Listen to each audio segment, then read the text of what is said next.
So as always, it's wonderful to be here at Namaste and to invite all of you into that experience.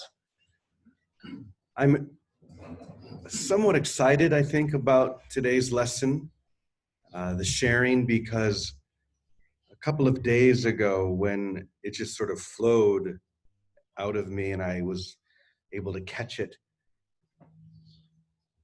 it just felt like one of those expressions that is vitally important for us to be aware of. And it exposes a trap that is so easy to fall into. The trap of judgment or of spiritual arrogance, where we think that we are able to tell the difference between certain things. What is spiritual, what is not spiritual, what is enlightened, what is not enlightened. And in claiming that judgment, do we fall into a certain trap of not seeing as God sees? And that really is the only thing we're here to do, is to learn how to see through those spiritual eyes, to see as it really is, to see as God sees. So I'm not going to waste any time getting into this. I'm just going to dive right in. It's a little bit longer of a lesson, but I think it's so vitally important, as I said before. Okay, here we go. I desire nothing simply because I am all things, and all things find their meaning and being within me. We have to remember right from the beginning who it is that's speaking. That I am presence. It's you with the capital W. It's you speaking to you, reminding you of who you have always been. So that in mind, once again, I desire, the truth within you desires nothing simply because I am all things, and all things find their meaning and being within me. The same is true for you when you surrender to the current of my will. Here we're back to that current, the current of a river. Making it your own. When you surrender to the current of my will and make it your own will. When you share my will, all goodness flows to and through you into the world. Yes, even the world that you thought you created apart from me. Now you realize that there is nothing apart from me. And that is why you have finally come to this sacred moment of realization, because you realize there is nothing apart from that I am presence, which you share with all reality. Just breathe into that for a moment. This is what tills the soil. This is what waters the soil so that these seeds can be planted. Everything that you just heard. Now you realize that there's nothing apart from me with a capital M, which is the same as you with the capital Y. And that is why you are finally come to this sacred moment where we stand together. Okay, here we go. Since there is nothing apart from God, and since I am everywhere and in everyone, it is impossible to see anything that is not whole and wholly filled with light. It is impossible for you to see, and it's with capital letters, S-E-E, impossible for you to see anything that is not whole and wholly filled with light. You may think or believe that you see something other than this, one who is awake, one who is asleep, one who is enlightened, one who is unenlightened, one who is the master, one who is a student. But none of these things are so, because I do not see them. I do not see them as so. That presence, the I am, does not see any of those things. And what I do not see is not seen. Whoa, that's a big one. What I do not see is not seen, even if you think you see it. it's not really seen because it's not really there. Any of those distinctions, that part of us that wants to look at certain teachers or certain masters and say, you know what, I think this one is enlightened, but this one, I don't know. Or that person, or any judgment like that, anything other than seeing everyone within that same Christed light is just illusion.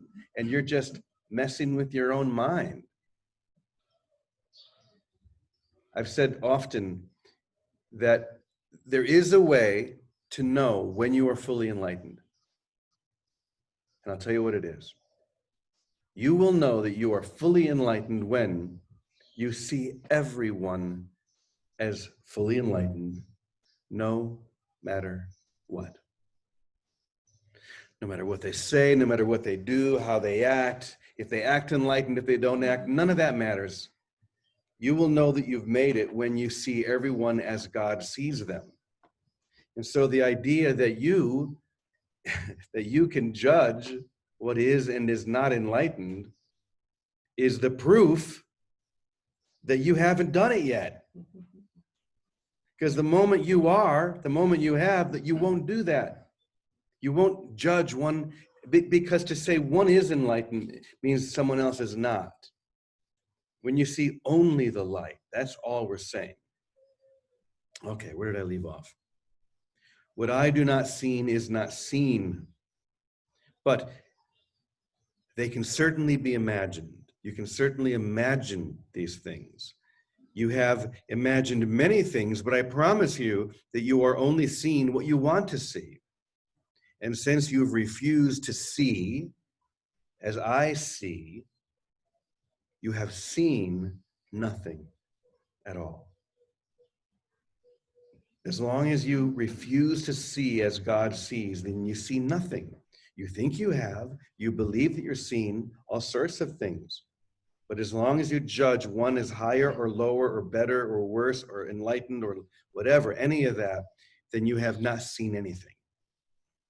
Now, that's not a judgment. That's not something to be worried about. It's just saying, open your eyes. You remember we used the analogy the other day of walking through a forest with a blindfold on, thinking that the forest is dark and foreboding. And it's only when you choose to take the blindfold off that you realize that it's in the middle of the day, is bright and sunny, and the path before you is very well defined. But you thought you were lost in a dark, foreboding forest, only because you were blindfolded. All this is saying is take off the blindfold so you can see what I'm seeing. Anything that you're just imagining based upon your judgments of guilt, none of that's real. It's that simple. Okay. One more paragraph. No one who sees as I see judges against what I have seen. Like that. No one who sees as I see judges against what I have seen, for this is the proof that they do not see anything at all. When you do that, that's the proof. You think you see, but you don't. That's why Jesus said, you have eyes, but you do not see. You have ears, but you do not hear. One who is filled with light, or what you call enlightened, sees only the light filling everyone they perceive, period. Once again, one who is filled with light, or what you would call enlightened, sees only the light, filling everyone they perceive, period. If you judge one person as being enlightened and another as being unenlightened, it is you who is unenlightened, for you are judging against what I am seeing. You're judging against what I am seeing. I see only the light, because the light of I am consciousness is the only thing that exists. Therefore, I see everyone in the same way, filled with light. You would do well to imitate me in this. And actually, there's a lot of wisdom right there in that one statement, to imitate that, or even to pretend This is a very childlike but a very beautiful tool to pretend you're enlightened. What would that mean if you were fully enlightened? How would you look upon everyone? Would you go around judging people as enlightened or unenlightened? No. What you would do is you would go around and you would bless everyone. You would see every single person, no matter how they're acting, as filled with light. So why not pretend? Because what you're pretending is true. And when you pretend what is true, the truth of that experience is automatic. The experience is automatic because it is true. Just because you're pretending, that allows the truth to open up and to awaken within you. It's kind of like let's say that there was a giraffe that somehow got lost when it was very young and ended up with a big herd of zebras. And because it was with this herd of zebras from the time it can remember, it is always assumed that it too is a zebra. And yet it's so weird and different, and its neck is so long, and all the other zebras make fun of it. It just feels out of place. But one day, as the zebras are there in this big field, they see this herd yeah. They see a herd of giraffes, thank you, going past.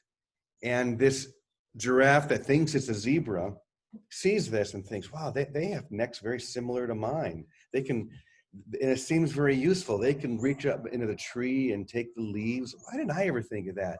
And all of these things that seem to conflict with its zebra-ness, but to affirm its giraffe-ness. And so it decides, I'm going to pretend to be like them.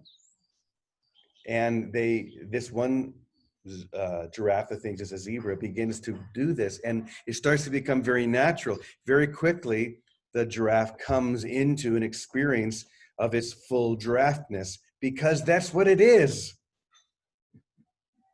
And all this is saying is, this is what you are. You are the Christ. You are awakened. You are filled with light. So just act from that. Even pretend it like a child. And the experience will be automatic because what you're pretending is true. Boom. I ain't got nothing else to say about that. Because there is nothing else to say about that. So I'm going to turn it over to the voice of practicality once again. It's all yours, Ricky. Okay, Jimmy. I suppose these are all ways of piercing the veil, that seeming veil. And I guess pretending it's not there. And as children, we all have that gift. Look at the things kids play. They just can play and play. And then they really do think it's real. And we've done the same thing. We've just forgotten. And now we can play our way back home. So I like your idea. Play that we are the living Christ.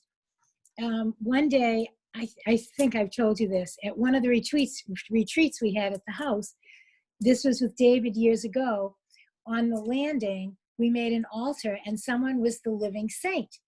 And the living saint, whether it could have been, they could be any saint they want, Jesus, Saint Francis, Saint Teresa, anyone. And everyone at the retreat would come to them like you would go to a little altar, and you would speak to them out loud. Like Uh-oh. was saying, and the one going to the saint had become so full of light because the one playing the saint took on the role. I am the living Christ. I am the light of God, here to do nothing but see you, bless you, and love you. And it became one of the most holy experiences that I remember in the last 30 years ever doing. And all we're doing now is doing that full time. Not just when there's a little grotto and we play saint, but we're playing saint now. Saint's a sinner. You can play saint right away. It doesn't matter. Your past collapses, goes away. And that's one of the nice things. In life, the past gets corrected in the present. So there's no reason for regrets. There's no reason to go on heavy, burdensome sorrows, be present playing the light of Christ game. I am the living Christ. I am the light of God. And be busy blessing everyone. And we do come into it. It's the most natural thing because, like you said, it is already our natural being. So we're only playing into our natural being. And by not putting any attention on the rest of it, on the doubts and on whatever's false, they seem to cease to be. Jesus said, heaven and earth seem to cease to be separate states. That's not a future condition. That's a present opportunity. And it's present to every one of us in our lives today. And I'm seeing that here, wherever I am, heaven and earth can cease to seem to be separate states if I live in the love, in the rhythm, in the current of love of God. That rhythm, that tune, that current, that love of God, that is what light is. If I stay tuned to that and I respond to everything with love, that's another name for responding to everything with light, then the differences become irrelevant. They fall away because I'm only calling forth the light in myself and what might have seemed to be outside of me. But by even pretending it's not outside of me and accepting it, whatever love would have me do, it's what Gandhi did. It's what all nonviolent people do. They let the power and the passion of love and light be the force that dissolves the darkness. And together now, especially in this Corona time, we have the greatest opportunity. If we apply it right where we are, always in our own backyard, it's not some big movement we have to be concerned about. It's let heaven and earth cease to be separate states here, today, in my little world, with my little sister is packing up boxes, where whoever comes to the door, I welcome as the light of Christ. Everything is either love or it isn't. It isn't even fear, it just isn't. What isn't love is not. It just isn't. Right. Jesus says it right over and over. He says, my brother, this is not so. No matter how twisted your dreams may seem to be, none of it is so. He says, sorry to disillusion you about all your nightmares, but they're not so. So if we, and I love that, let's today just live as the light in love. The light is what love is. Pierce the veil with love and don't worry about the rest of it. And it is childlike. Hugh Prather was a good one that played those light games, the games of the living Christ. And that's the invitation today. And let it cease to be separate states today, not eventually, today. Today we are the living Christ and we don't have to know what that means. But all of us know how to be and respond with love. That it can go from this fullness of experiencing love or very mild to I don't really know what to do, but I'm open. Because all love is maximal, because love isn't graded. Love is a total state that is what our natural being is. So if we can only tap into it in a little bit, so what? It's okay, no big deal, no matter what, it's still all of love. So, and we all know how to tap into, at least I don't know, that at least is ceasing to make a judgment that separates us. And it opens our hands to willingness, is the same as the greatest feeling and emanation of love that we feel is overflowing in us. It's all the same. It's only our perception that may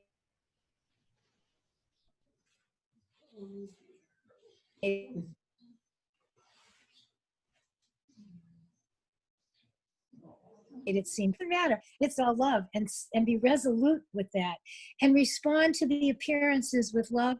We have to. It's inevitable that we come into the full awareness of it because we are the giraffe, finding our giraffeness. Thanks, Jimmy. That was a great example. All the ugly ducklings. I love that idea of having a little whatever, a little grotto, as you said, where someone can come and play that role and everyone comes to them as that role. I could see how that would be so transformative to everyone. But yeah, that one thing you said, if it's not love, It isn't. It really is that simple. So just choose love. And anything that appears to be something other than love, you could just let that go. You don't have to fight it. You don't need to go into a battle with it. It just isn't. It's like a shadow. A shadow isn't really anything. A shadow doesn't have substance. A shadow is nothing more than a manifestation of blocked light. And that's what anything other than love is, a manifestation of blocked light, because anything that is true is love. How simple is salvation? Thank you, Vicky. That was beautiful.